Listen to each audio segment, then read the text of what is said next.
ব্রেকফাস্টে রুটি পরোটা খেতে না ইচ্ছে করলে এই রেসিপিটা একবার ট্রাই করতে পারেন। একদম নরম তুলতুলে অল্প উপকরণ দিয়ে এই রেসিপিটা বানিয়ে নিতে পারেন। খেতেও যতটা সুন্দর, বানানো কিন্তু খুব সহজ। এই দেখুন কত সুন্দর জলখাবার। নমস্কার, আমি মাধবী। আপনারা এখন দেখছেন রান্না ভালোবাসি। রান্না ভালোবাসির আরও একটা ব্রেকফাস্ট রেসিপিতে আপনাদের সবাইকে স্বাগত জানাই। এই ব্রেকফাস্টের মূল উপকরণ হলো সুজি। হাফ বাটি সুজি নিয়েছি, তারপর সেটা মিক্সার গ্রাইন্ডারে নিয়ে একটু গুঁড়ো করে নেব। খুব বেশি না হলেও হবে, হালকা করে গুঁড়ো করে নিতে হবে। যদি সুজির বড় দানা হয় তাহলে এরকম একটু গুঁড়ো করে নেবেন, আর মিহি দানা হলে করার প্রয়োজন নেই, কিছুক্ষণ ভিজিয়ে রাখলেই হবে। তারপর দিয়ে দিলাম প্রয়োজন মতো নুন আর চিলি ফ্লেক্স। এই চিলি ফ্লেক্সটা আপনারা ঝাল যতটা পছন্দ করেন সেটা বুঝে দেবেন। তারপর দিয়ে দিলাম খুব মিহি করে কেটে রাখা ধনেপাতা। তারপর শুকনো উপকরণগুলো একটু ভালো করে মিশিয়ে দেব।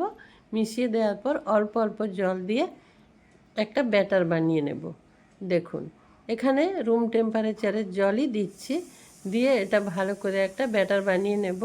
তারপর বানিয়ে নেওয়ার পর কিছুক্ষণ ঢেকে রেখে দেব, 15 মিনিট। ঢেকে নেওয়ার পর এই জলটা কিছুটা টেনে নেবে সুজি। তখন যদি ঘন মনে হয় তখন আরও একটু জল দিয়ে আমরা ভালো করে ব্যাটারটা ফাইনালি বানাবো। এখন দেখুন এই যে সব জল আমার মেশানো হয়ে গেছে। এখন এটা ঢেকে রেখে দেব। আবার ফিরে আসবো 15 মিনিট পর। ততক্ষণে চলুন এর ভেতরের যে স্টাফিংটা সেটা আমরা বানিয়ে নেব। আলু সেদ্ধ করাটা আমি আর দেখালাম না। আলু সেদ্ধ করে নিয়েছি, আলু ছোট ছোট করে টুকরো করে কেটে তারপর সেদ্ধ করেছি, তাতে তাড়াতাড়ি সেদ্ধও হয়ে যায় আর বেশ ভালোভাবে ভেতর পর্যন্ত সেদ্ধ হয় সেই জন্য। তারপর একটা কাঁটা চামচ দিয়ে ওটা পুরো ম্যাশ করে নিচ্ছি। দেখুন এইভাবে একটা কাঁটা চামচ দিয়ে ম্যাশ করে নিতে পারেন। এই আলু সেদ্ধ করার পর ভালো করে কিন্তু জলটা ঝরিয়ে নেবেন। এখন ওই আলুর মধ্যে দিয়ে দেওয়ার জন্য একটা মশলা বানিয়ে নেব। তার জন্য একটা তড়কা প্যান বসিয়ে দিলাম। তড়কা প্যানে তেল দিয়ে তেল গরম হওয়ার পর একটা শুকনো লঙ্কা দিলাম। আমি একটাই লঙ্কা দিলাম, আপনারা যদি একটু বেশি ঝাল পছন্দ করেন তাহলে লঙ্কাটা বাড়িয়ে দিতে পারেন। লঙ্কা ভেজে তুলে নিলাম, নিয়ে ওই আলুর ওপরেই রেখে দিলাম। তারপর এখানে ওই তেলের মধ্যে দিয়ে দিলাম গোটা জিরে আর অল্প একটু কাঁচা লঙ্কা কুচোনো। এখানে চিলি ফ্লেক্স দিয়েছি, কাঁচা লঙ্কা কুচোনো দিলাম, সেই জন্য আমি শুকনো লঙ্কার পরিমাণটা একটু কম দিয়েছি, একটা দিয়েছি। তারপর দেখুন এখানে ধনে গুঁড়ো জিরে গুঁড়ো দিয়ে দিলাম, দিয়ে ওটা একটু ভেজে নিলাম। কিন্তু দেখবেন বেশি ভেজে নেবেন না বা গ্যাসের ফ্লেম বাড়িয়ে দেবেন না, তাতে গুঁড়ো মশলা তো পুড়ে যাবে। এখানে আমি জল ব্যবহার করিনি। একটু ভেজে নেওয়ার পর ওটা আলুর মধ্যে দিয়ে দিলাম। খুব টেস্টি হবে আলুর এই পুরটা। ওটা দিয়ে দিলাম। দিয়ে দেওয়ার পর এখানে আমি ধনে পাতা দিয়ে দেব। এ দেখুন, আর এই লঙ্কাটা দিয়ে একটু মেখে নেব। একটা লঙ্কা দিয়েছি, ওটা একটু মেখে নেব। একদম মিহি করে মাখবো না, একটু গোটা গোটা রেখে এইভাবে ভেঙে ভেঙে এটা মেখে নেব। দেখুন মেখে নিয়েছি। এখন এখানে দিয়ে দেব ধনেপাতা, কুচনো ধনেপাতা। এটা যদি আপনার কাছে না থাকে তাহলে স্কিপ করে দিতে পারেন, কিন্তু দিলে খুব ভালো লাগবে খেতে। দিয়ে এইভাবে হাত দিয়ে একটু ভালো করে মেখে নিতে হবে। দেখুন এই যে সুন্দর করে এখন মেখে নিয়েছি। তাহলে চলুন, আপনারা যারা আমার ভিডিওটা দেখতে শুরু করেছেন একটা লাইক দিয়ে ভিডিওটা কন্টিনিউ করুন। এদিকে দেখুন 15 মিনিট পর আমি সেই ব্যাটারের ঢাকা খুললাম। একটু ঘন তো হয়েছেই আগের থেকে, কারণ সুজি জল টেনে নিয়েছে। এখন ওটা আরও একটু ভালো করে ফেটিয়ে নিয়ে আরও একটু জল দেব। জল দিয়ে একটা আরও একটু পাতলা করে নেব এই ব্যাটারকে। জল দিয়েছি, দিয়ে আবারও একটু ভালো করে সব কিছু মিশিয়ে নিচ্ছি। এই রেসিপি কিন্তু আপনারা একবার ট্রাই করবেন। সকালের জল খাবার কিংবা বিকেলের টিফিন, বাচ্চার টিফিন বক্সেও দিয়ে দিতে পারেন। আর ডিনারে খেলেও খারাপ হবে না, বেশ পেট ভরে যাবে। আর যদি এই রেসিপি আপনাদের ভালো লাগে তাহলে কিন্তু লাইক কমেন্ট শেয়ার করবেন বন্ধুদের সাথে। এই দেখুন ব্যাটার বানিয়ে নিয়েছি। এই যে দেখুন একটা হাতার সাহায্যে আপনাদের দেখিয়ে দিচ্ছি ব্যাটারের ঘনত্বটা কীরকম রেখেছি। এ দেখুন, এই যে খুব বেশি ঘন নয়, আবার খুব বেশি পাতলা নয়। এই হাতার পেছনে একটা বেশ লেয়ার পড়ে যাচ্ছে, এরকম ঘনত্ব রেখেছি এই সুজিটা। দেখুন, ব্যাস। চলুন এখন আমরা উনুনে তাওয়া বসিয়ে দেব। এটা ভালো করে ফেটিয়ে নিয়েছি, এখন তাওয়া বসিয়ে দেব। তাওয়া বসিয়ে তাওয়ার উপর একটু তেল দিয়ে দেব, খুব অল্প তেল দেব।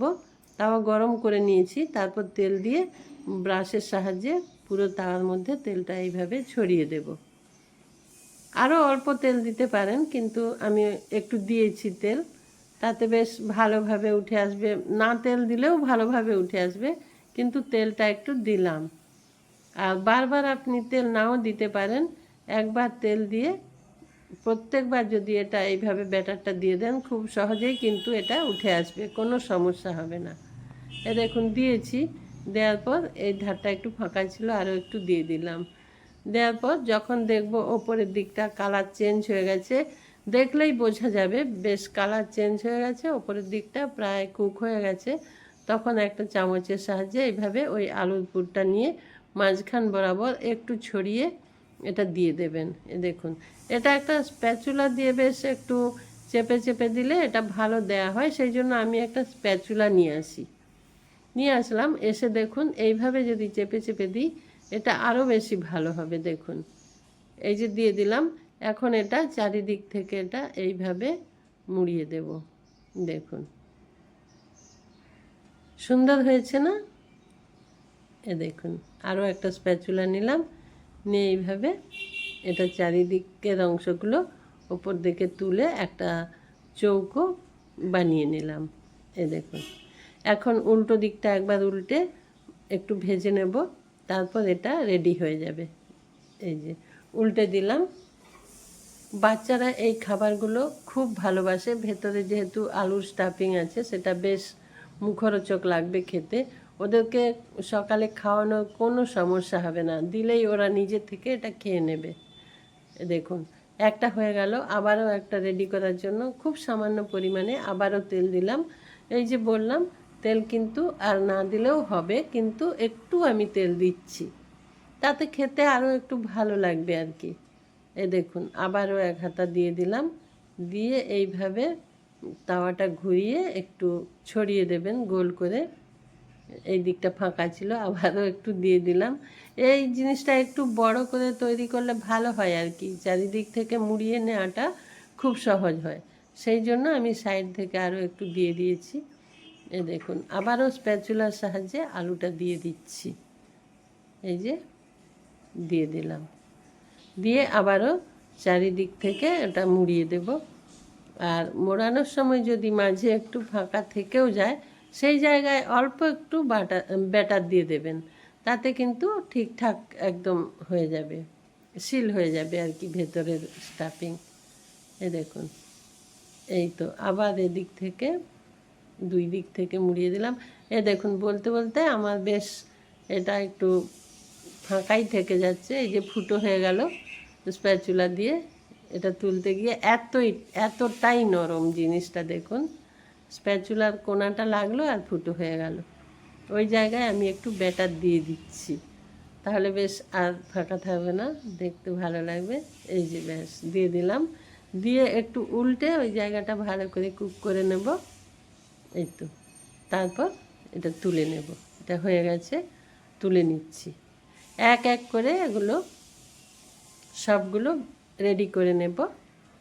সব হয়ে গেছে রেডি করা, এখন সার্ভ করে নেব। এতক্ষণ আমার সঙ্গে থাকার জন্য সবাইকে আমার অসংখ্য ধন্যবাদ আর আন্তরিক ভালোবাসা। এটা আপনারা সসের সাথেও খেয়ে নিতে পারেন, বা যে কোনো চাটনির সাথে খেয়ে নিতে পারেন, শুধুও খাওয়া যায়। এটা খুব সুন্দর খেতে হয়েছিল। নমস্কার, ভালো থাকবেন সবাই, সুস্থ থাকবেন।